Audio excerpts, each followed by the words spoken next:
और 10 साल तक, कम से कम 10-20 साल तक माननीय मोदी जी ने संकल्प लिया कि हम इस देश को विश्व गुरु बनाएंगे, इस देश को विकसित राष्ट्र बनाएंगे। इससे पहले कभी किसी नहीं सोचा। माननीय मोदी जी एक बारे में किसान के बारे में सोचते, नौजवानों के बारे में सोचते, माताओं बहनों के बारे में सोचते, बहनों के बारे में कितना नहीं सोचा। उनके उज्ज्वला योजना गैस मुफ्त में खाद्यान्न दिया, किसानों के लिए उनके खाते में 6,000 रुपए दिए, लोगों को खाद समय से मिले। आपको ध्यान होगा पूरे विश्व में यदि सबसे सस्ती खाद है वो हिंदुस्तान में और किसी में नहीं। अभी आप चाइना में चले जाइए, विश्व का सबसे धनाढ़ देश चाइना है। सबसे जिसको देखो वो ये चाहता है कि भारतीय जनता पार्टी की सरकार केंद्र में पलट दे, देश के प्रधानमंत्री मोदी ना बने, प्रदेश के जो अभी आपने आशीर्वाद दिया कि योगी जी ना बने, क्यों ना बने?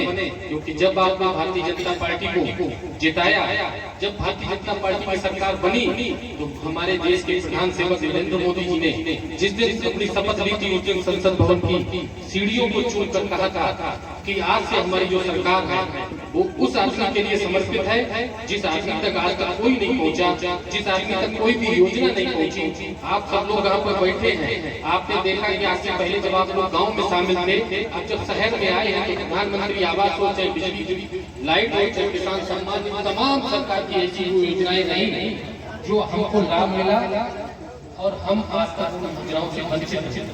तो ऐसे हमारे देश के प्रधानमंत्री।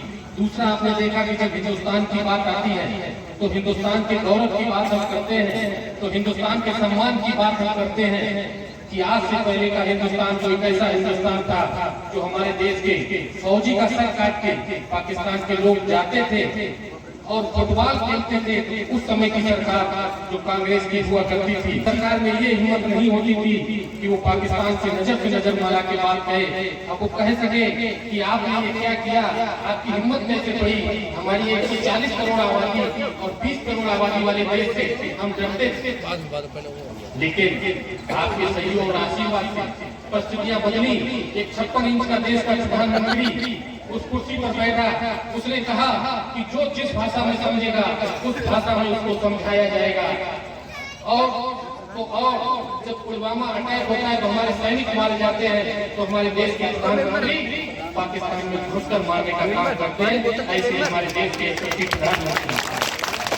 उसके बाद हम सब लोग जानते हैं कि हम सबने उत्तर प्रदेश की सरकार बनाई।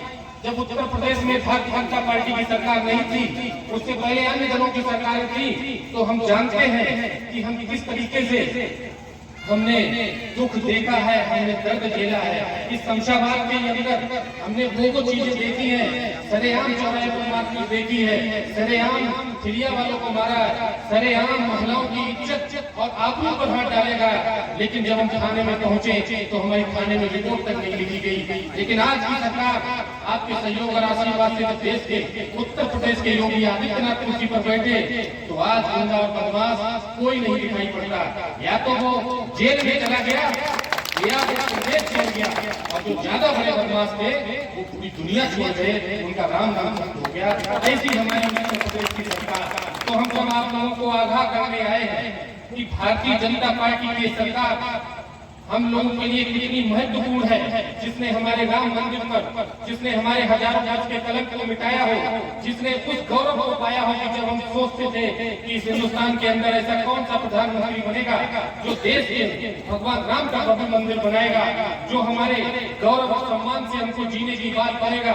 ऐसा कौन सा प्रधानमंत्री बनेगा जो धारा 370 बनाएगा, ऐसा कौन सा प्रधानमंत्री बनेगा जो गरीब को छत देने का काम करेगा, ऐसा कौन सा देश का मुख्यमंत्री बनेगा जो बहन और बेटी और हमारे बच्चों की इज्जत की सुरक्षा की गारंटी देगा। ये सब भारतीय जनता पार्टी की सरकार ने।